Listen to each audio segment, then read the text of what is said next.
Hello and welcome to Live at the Apollo. I'm quite surprised that they've let me on as well, if that's any comfort. I've got a lovely theatre, I've got two fantastic comedians to introduce to you tonight. I've got a lovely audience to talk to. I looked right into your eyes when I said that, mate. How you doing? You have made an effort there, haven't you, man? You have made an effort with the Peaky Blinders hairstyle there. And it's like putting 26-inch rims on a wheelie bin.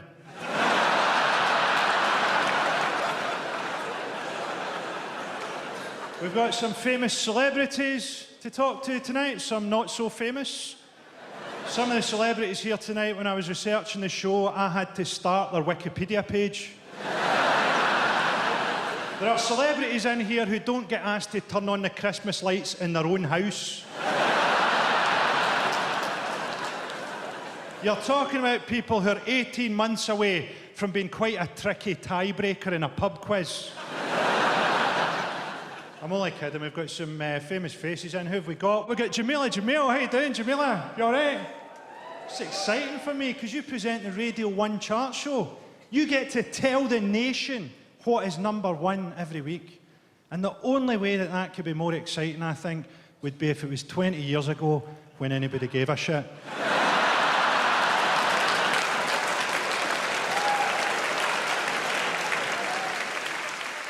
Who else have we got? We've got people from Holby, haven't we? We've got Hugh Corsi. Where's Hugh?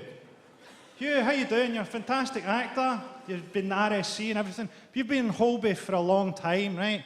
So I have a theory that if someone had a heart attack over here, we could whisk you over and just suck all of the drama out of the situation.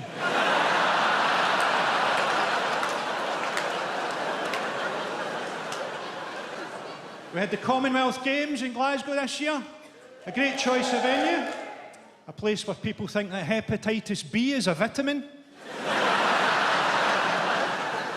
I don't really trust these big sporting occasions, you know. The Olympics, a lot of that stuff is just for rich people. Dressage, yachting. I don't remember that at school. Yachting tomorrow, class, so remember, bring in your boats.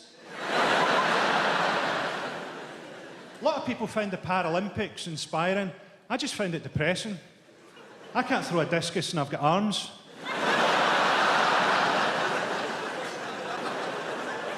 Oscar Pistorius. Pistorius to me sounds like a spell that Harry Potter would say to make your legs drop off. When he gets out of jail, his next girlfriend is going to get ready in a hurry. You were running a bath. No, I just threw some dungarees on. Let's go. I hope a jail bully steals his legs, walks about being 9'6". I don't like the Commonwealth, because the Commonwealth is the old British Empire. It's called the Commonwealth because Britain stole all those countries' wealth and then went, come on. The whole empire was founded on cocaine. Everybody was on cocaine. The remedies had cocaine in them. Queen Victoria was on cocaine. And not the shit you take. You've never done a line and gone, let's invade India.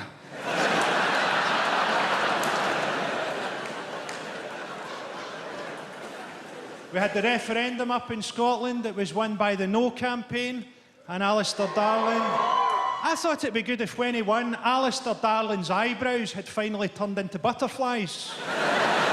And he wasn't even able to look surprised about it. David Beckham sent the people of Scotland an open letter. An open letter because he couldn't work out how to get it into the envelope. People said during the campaign that I was anti-English. I couldn't be more pro-English. I thought the best thing for independence would have been if England had won the World Cup. Because you would have been so unbearable that we would have to leave.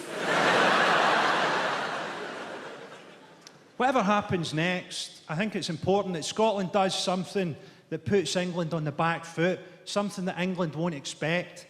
And the last thing that you're expecting is for us to form an Islamic caliphate. Ah yes, independent Scotland, we can do this. Okay, we'll have to learn how to treat women slightly better, but we can change.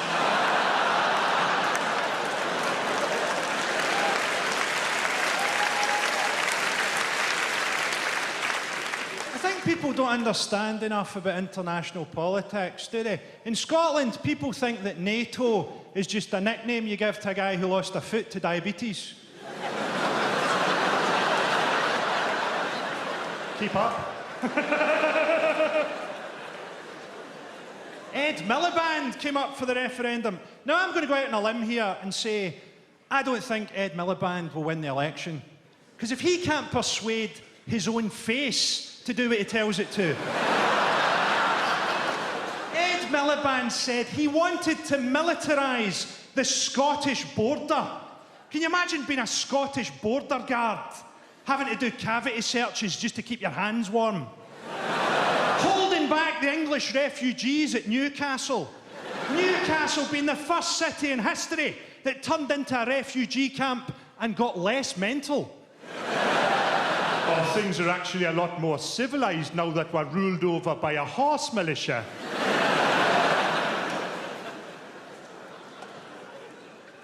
Do you know what people in Scotland want?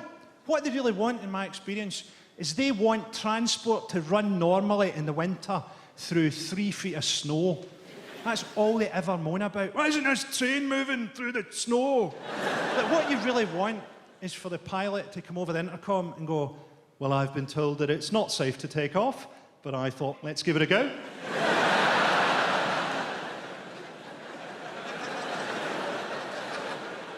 We live in a kind of porn culture now, don't we? You see that thing on porn search engines where it goes, make this your homepage. Who does that?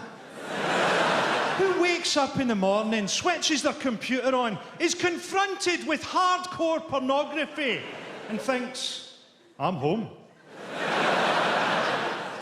Animals don't watch porn, do they? Unless you include my cat.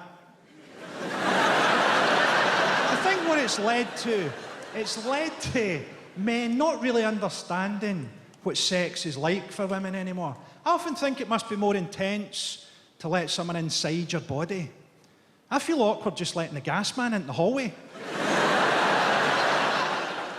I feel awkward just talking about sex because I'm so old and disgusting. I have a body like a dropped lasagna. I'm 42 and I now ejaculate with all the force of Mary Berry's icing piper. I honestly think I'm so old that I couldn't even be viewed sexually anymore. I think if I walked down the street with my hand down the front of my trousers, people would just assume that I was rummaging for a dropped toffee. If you get offended by any jokes tonight, by the way, feel free to tweet your outrage on a mobile phone made by a 10-year-old in China. Because that's what Santa Claus does the other 364 days a year. He travels around the world apologising to all the children who actually make the presents. Sorry about that, Wo-Ling Ho. Still, tea break's over. Back to work, son. People say that Steve Jobs died too soon, but I think it was a fitting metaphor for his company's attitude to battery life.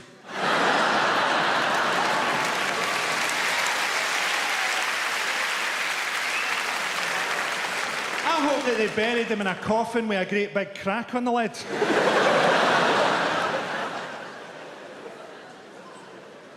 Twitter's good though, isn't it? Enjoy Twitter. Before Twitter came along, if I wanted to be called a wanker by a stranger, I had to go out for a walk. Do you know what gets me on Twitter? Those wee biogs people have, where they put the most banal, depressing summations of themselves. Tea drinker. That's me in a nutshell. I like to drink a cup of tea. Foodie. I eat food. I want a burst of honesty in one of those boxes. I was brought up in an atmosphere of such violence that I could never truly love anyone. The only person who loved me, I rejected, and during my ensuing mental breakdown, I got a nutcase pregnant. I also drink tea. I'd never even understood that Twitter was a bird metaphor, even though it's got a bird as the icon, and they're called tweets. I think the reason I'd never worked that out is I've never gone to the park and had a little robin redbreast turn round in its nest and tell me that it hopes that my kids die because I made a joke about Michael Schumacher. It's actually a very gentle joke about Michael Schumacher. I mean, thank God he's better and everything, but at the time I tweeted, the only hope for Michael Schumacher is if his brain is repaired overnight by elves. So it was actually a very light-hearted elves in the shoemaker joke. You can't please all of the people all of the time, can you? Some people just get offended by a word. They don't want a word in a joke. No, ban that word. I can train a dog to get angry at a word. Rover, Jehovah's Witnesses. People should be more sophisticated. Different words mean different things to different people. You say Snapchat, I say speedwank. Then there's a thing called phenomenology. Phenomenology means that the joke can't take place in my mouth, if you think about it. It has to take place in your head. So it's often better in your head, because you add to it. I had this a couple of weeks ago. I helped an old guy across the road in Glasgow. He went to me, "Help me across the road, son. I've got AIDS in both ears."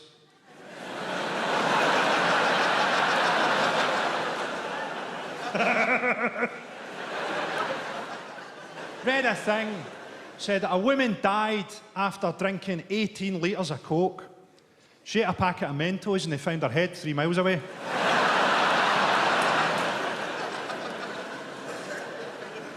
Piers Morgan says that women send him knickers through the post, presumably with the message from one twat to another. I don't really understand TV, to be honest. I don't understand why Ant and Dec go to the jungle every year when it's the only place that's hot enough for Ant's head to hatch. I don't understand why Alan Sugar looks like he's been cleaned out of someone's belly button. I'd love to see how big Alan Sugar was if you ironed him. There's a thing that happens to you, I think, in your 40s as a man, where you suddenly realise that you're a dad, and not in a good way. You realise that you're a 42-year-old father of 2 who says lame dad stuff, and you will never be cool again. And this happened to me last week. I was in Covent Garden, and I was trying to cross the road at the traffic lights. There was a guy beside me, a beautiful male model, a Californian guy, a beautiful man. Because he was American, he was looking the wrong way into traffic. And he stepped out in front of a moving car. And I grabbed him by the arm and pulled him back onto the pavement. And he had no idea how close he'd come to dying. And he said, "What was that car's problem?" And I went, "Look both ways, Zoolander!"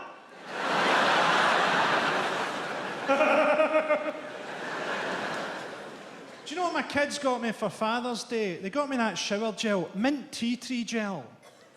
No one had warned me about that. I thought my arsehole was going to burst into song.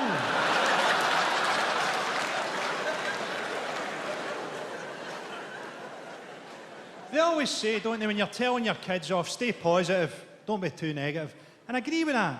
But sometimes you're standing there thinking, I don't see anything positive about this. You have shat on my rug. And I am struggling to find an upside. You can't hit your kids, obviously, but there's nothing that says that you can't tamper with the brakes on their heelys. My son's 6 now, so it's actually quite difficult to punish him. What I do is I tuck his bedclothes in really, really tight and hope that he has a nightmare where he's trapped in a giant's pocket. I think it's sad when people medicate their children for behavioural problems when it's so much easier to just drug yourself. Do you know the saddest thing? You spend the first year teaching them to say dad, daddy, dada, and now they're like, Dad! And I'm like, shut up, will you? I'm on Tinder trying to find us a new mum.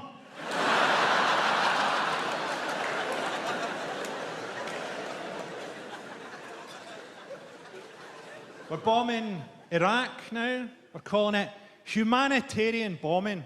There's no such thing as humanitarian bombing, is there? It's always about oil or power, not humanitarianism. That's why you never get stopped by someone in the street saying, "Hi, I'm from Oxfam, and for just £12 a month, we could really blow the shit out of something." And who are be blowing up? Ah, yes. Remember last year they said, oh, we need to bomb Syria, help the rebels, they're the good guys. Who were the rebels? Ah, yes. The same people. They've gone from being loved to hated and despised in a year, and they haven't even had to win the X Factor to make that happen.